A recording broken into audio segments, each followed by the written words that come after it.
अब ध्यान से सुनिए। ये कथा है ऐसी भक्ति की जो शास्त्रों से नहीं, साधनों से नहीं, बल्कि सीधे हृदय से निकली है। ये कथा है धन्ना जी की, एक छोटे से बालक की, जिसके पास ना धन था, ना ज्ञान, ना पूजा की सामग्री, पर जिसके पास था तो बस एक सीधा साधा मन और अटूट विश्वास। धन्ना जी बहुत ही छोटी उम्र के थे, गांव का साधारण सा बालक।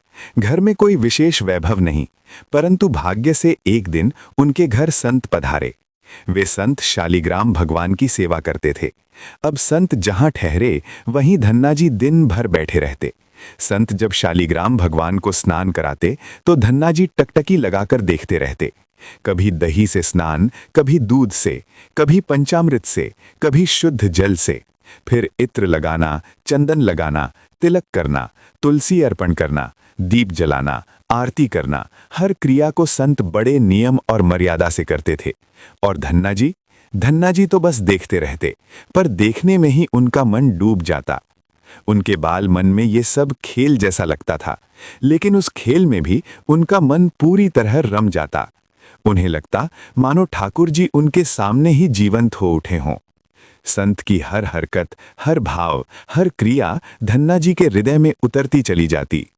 दिन बीतते गए और धन्ना जी का मन पूरी तरह ठाकुर जी की सेवा में लग गया। अब समय आया जब संत को वहां से जाना था। जैसे ही संत ने जाने की बात कही, धन्ना जी फूट फूट कर रोने लगे। ऐसा रोना कि सुनने वाले का कलेजा कांप जाए। वे संत के पैरों से लिपट गए और बोले, आप तो चले जाइए, लेकिन अपने ठाकुर जी मुझे दे जाइए, मैं उनकी सेवा करूंगा। संत ने बहुत समझाया, पर बालक का प्रेम किसी तर्क को नहीं मानता। धन्ना जी इतना रोए कि संत का निकलना ही कठिन हो गया। अंत में संत ने एक उपाय सोचा। उस रात जब धन्ना जी सो गए, संत बाहर से एक साधारण सा काला पत्थर ले आए। उस पत्थर को उन्होंने धोया, उस पर इत्र लगाया, तिलक लगाया, फूल चढ़ाए और उसे सिंहासन पर बैठा दिया। अपने असली शालिग्राम भगवान को उन्होंने नीचे रख दिया। सुबह जब धन्ना जी उठे, संत बोले, आओ बेटा, मंदिर में चलो। मंदिर में जाकर संत बोले, देखो, सिंहासन पर एक ठाकुर जी बैठे हैं और नीचे हमारे ठाकुर जी बैठे हैं। अब बताओ, तुम्हें कौन से चाहिए? धन्ना जी ने बिना एक पल सोचे सिंहासन वाले ठाकुर जी की ओर इशारा किया और बोले, मुझे तो यही चाहिए। संत ने मन ही मन सोचा, ये तो पत्थर है, कुछ दिन खेलेगा फिर भूल जाएगा। उन्होंने कहा, ठीक है, अब तुम इन्हीं की सेवा करना। इतना कहकर संत अपने शालिग्राम भगवान को लेकर चले गए।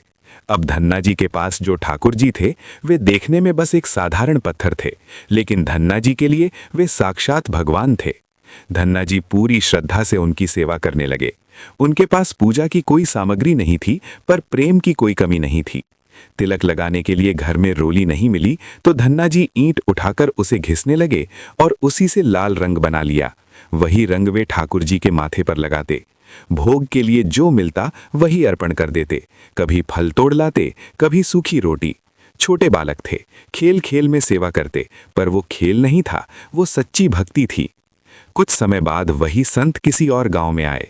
धन्ना जी को पता चला तो वे दौड़कर वहां पहुंचे और बड़े गर्व से अपनी सेवा की सारी बातें बताने लगे कि कैसे वे ठाकुर जी को स्नान कराते हैं, तिलक लगाते हैं, पूजा करते हैं।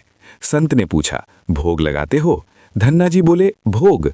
संत ने सरल शब्दों में कहा, जैसे तुम्हें भूख लगती है वैसे ही ठाकुर जी को भी भूख लगती होगी। ये बात बालक के हृदय में बैठ गई। उस दिन धन्ना जी घर गए और माँ से बोले, आज बढ़िया भोजन बनाओ। माँ ने खिचड़ी बनाई, कढ़ी बनाई, रोटी और सब्जी बनाई। धन्ना जी थाली सजाकर बड़े प्रेम से ठाकुर जी के पास ले गए। संत ने बताया था कि भोग लगाते समय पर्दा करना चाहिए, तो धन्ना जी ने पर्दा भी लगा दिया। भोग रखकर वे बार बार पर्दे से झांकते और कहते, ठाकुर जी जल्दी खा लो, ठंडा हो जाएगा। देखो, मैया ने घी डाला है। बहुत देर हो गई पर भोग ज्यों का त्यों रखा रहा। धन्ना जी चिंतित हो गए। आखिर वे वहीं नीचे लेट गए और बोले, अगर आप नहीं खाओगे तो मैं भी नहीं खाऊंगा।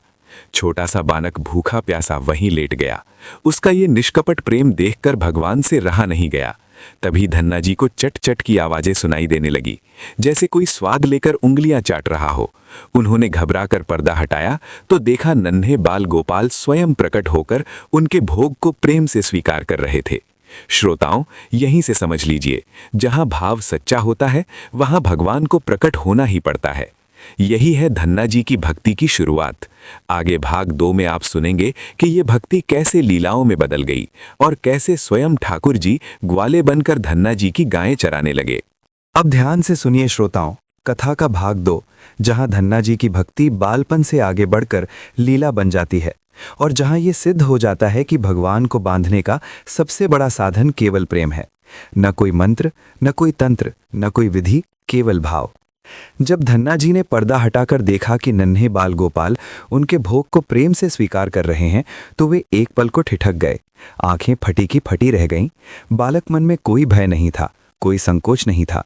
उन्होंने बाल गोपाल को देखा और मुस्कुराकर बोले, अच्छा तो आप यहीं थे, मैं तो कब से बोल रहा था कि खा लो, ठंडा हो जाएगा। ठाकुर जी भी मुस्कुराए।